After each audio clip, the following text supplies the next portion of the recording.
Dear 10th class, कैसे हैं आप सब। आई होप आप सब ठीक होंगे एंड अपनी स्टडी कंटिन्यू कर रहे होंगे। तो देखिए, अभी तक हमने किया था बार्टर सिस्टम की प्रॉब्लम्स। ठीक है, प्रॉब्लम्स पढ़ी थी हमने, कहाँ तक पढ़ी थी, double coincidence of bonds. I hope आप सबको यहाँ तक क्लियर हो गया होगा। अब हम हमारे नेक्स्ट टॉपिक पर मूव करते हैं। नेक्स्ट टॉपिक का नेम है मेटेलिक करेंसी। अब देखो, मेटेलिक करेंसी है क्या। In the beginning metallic goods and pieces were used in the form of currency. मतलब ये देखो, ये जो करेंसी है ना, मेटेलिक करेंसी, यानी कि मेटल की बनी हुई क्या हुई, कॉइन्स। तो पहले क्या होता था, मेटल की करेंसी क्या करते थे हम, यूज़ करते थे। बात क्लियर हुई। फिर क्या है, later coins were stamped and their value was inscribed on them. Inscribed का मतलब होता है छपी हुई। ठीक है, अब क्या है, इनकी वैल्यू जो है उस पर, कॉइन्स पर प्रिंट होती है। जैसे आपने देखा होगा 1 रुपी कॉइन पे लिखा होता है 1 रुपी कॉइन है ये, 5 रुपी पे भी लिखा होता है, 10 रुपी कॉइन पर भी लिखा होता है कि ये क्या होता है, राइट डाउन होता है ना कि क्या है, ये 10 रुपी कॉइन है। तो जो यूज़ है ना मेटेलिक कॉइन्स का, ये कहाँ स्टार्ट हुआ था पहले, चाइना में, इंडिया में एंड इजिप्ट में। ठीक है, नेक्स्ट टॉपिक है ड्रॉबैक्स ऑफ मेटेलिक करेंसी। अब मेटेलिक करेंसी की कमियां क्या थी, यानी कि ड्रॉबैक्स क्या थी, डीमेरिट्स क्या थी। तो इसके थे, transfer of metallic currency was difficult, one place to another इसे भेजना डिफ़िकल्ट था। ठीक है, किसे, मेटेलिक करेंसी को। फिर आती है बात, production of metallic currency was expensive. अब प्रोडक्शन यानी कि मेटल के कॉइन्स बनाने का जो प्रोडक्शन होता है ना, वो क्या था, काफ़ी महंगा था, काफ़ी हाई कॉस्टेड था।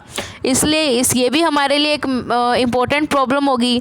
नेक्स्ट है difficult to fulfil the increased requirement through metallic currency. तो क्या है, डिफ़िकल्ट होना, क्या डिफ़िकल्ट होना, यानी कि फुलफ़िल करना, किसको फुलफ़िल करना, रिक्वायरमेंट्स को। किसकी रिक्वायरमेंट्स को, मेटेलिक करेंसी के प्रोडक्शन की। यानी कि कैसे कि जैसे लोग, अगर हम करेंसी यूज़ कर रहे हैं तो लोग तो डिमांड करेंगे ना करेंसी की, और मेटेलिक करेंसी बहुत ज़्यादा एक्सपेंसिव आती थी, तो हम क्या करते थे, इस मेटेलिक करेंसी की डिमांड पूरी नहीं कर पाते थे। नेक्स्ट टॉपिक आता है पेपर करेंसी। ठीक है, नेक्स्ट टॉपिक क्या है, पेपर करेंसी। अब पेपर करेंसी क्या है, due to limitations of metallic currency, metallic currency को बंद करने की वजह से क्या हुआ, paper currency was developed, paper currency का लोग यूज़ करने लगे। Paper currency is free from all those problems which existed in the metallic currency. Paper की जो करेंसी थी वो हर प्रॉब्लम से फ्री थी। कौन सी प्रॉब्लम्स, जो हमें मेटेलिक करेंसी के यूज़ में आती थी।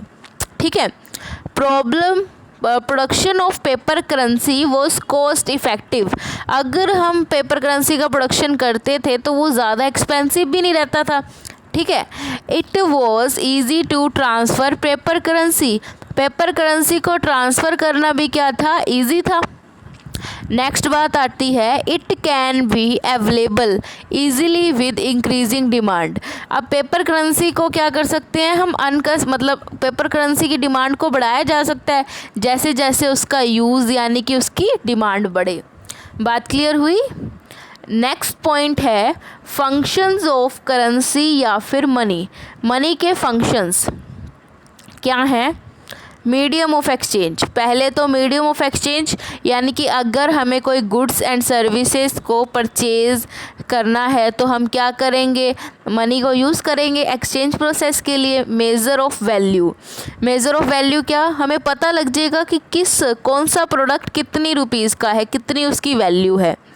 थर्ड है स्टोर ऑफ वैल्यू, हम मनी को क्या कर सकते हैं, स्टोर करके भी रख सकते हैं। ये ज़रूरी थोड़ी ना है कि मतलब इसे हमें ये ख़राब हो जाएगी, ख़राब तो कुछ नहीं होगा ना पेपर करेंसी का, तो हम इसे रख भी सकते हैं सेविंग्स के तौर पे। नेक्स्ट पॉइंट है the role of currency in the economy, और करेंसी का बहुत ज़्यादा इम्पोर्टेंट रोल होता है इकोनॉमी में।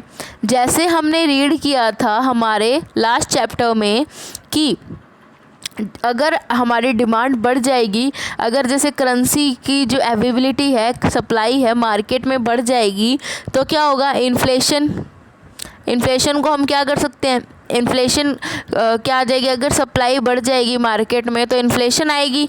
अगर हम करेंसी की सप्लाई को क्या कर दें, कम कर दें, तो इन्फ्लेशन को हम रोक सकते हैं, है ना। इन्फ्लेशन को रोका जा सकता है ना अगर करेंसी की ठीक है, करेंसी की सप्लाई को हम क्या कर सकते हैं, जैसे अगर करेंसी की सप्लाई को हम मार्केट में कम कर दें तो इन्फ्लेशन को कंट्रोल किया जा सकता है ना।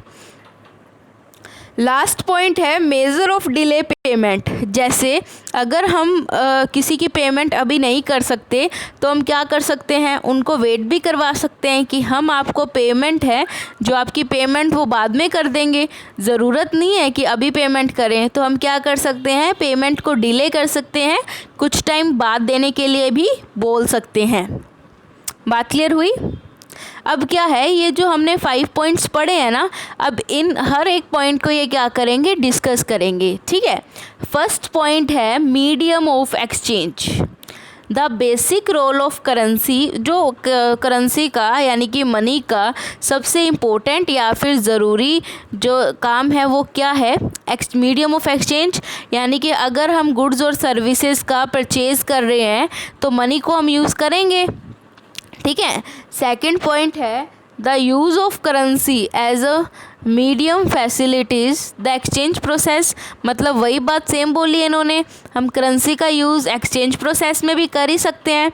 और लास्ट प्रॉब्लम, बार्टर सिस्टम की सबसे बड़ी प्रॉब्लम क्या थी, डबल कोइंसिडेंस ऑफ वॉन्ट्स।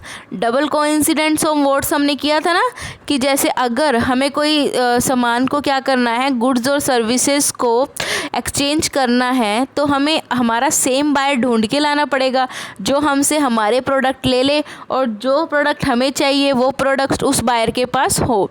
तो मनी ने इस प्रॉब्लम को भी क्या कर दिया, हमेशा के लिए सॉल्व कर दिया। बात क्लियर हुई। नेक्स्ट पॉइंट है मेज़र ऑफ वैल्यू।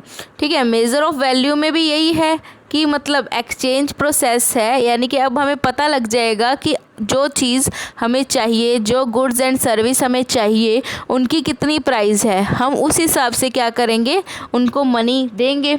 ठीक है, बार्टर सिस्टम में गुड्स को जब हम एक्सचेंज करते थे हमें पता ही नहीं होता था कि कौन सी गुड कितने रुपए की है। ठीक है, अगर हमें पता होता तो क्या होता कि हम जैसे अगर मैंने आपको एग्जांपल दिया था कि अगर मुझे हॉर्स चाहिए और मेरे पास काऊ है तो हॉर्स की वैल्यू तो काऊ से ज़्यादा होगी ना। तो क्या है कि जो मुझसे काऊ खरीदेगा, जो मुझे हॉर्स देगा, तो उसे लॉस हो जाएगा।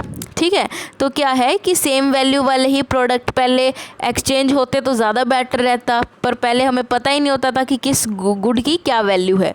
तो बार्टर तो मनी की इन्वेंशन से हमें क्या हुआ, हमें ये भी पता चला कि किस प्रोडक्ट की वैल्यू कितनी है। आई होप आप सबको बात क्लियर हो रही होगी।